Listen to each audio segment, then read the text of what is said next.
I wanted to quickly follow up on this seed snail.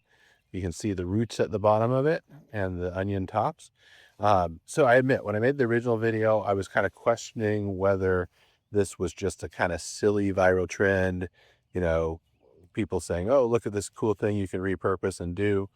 But honestly, these are some really good onion starts. Onions have historically been something that I've kind of struggled to get good starts on. And these are good and robust and healthy. Maybe the best onion starts that I've had from seed. And so I'm convinced. So I think next year I'll actually try to expand my seed snail starting and see if we have a lot of other things.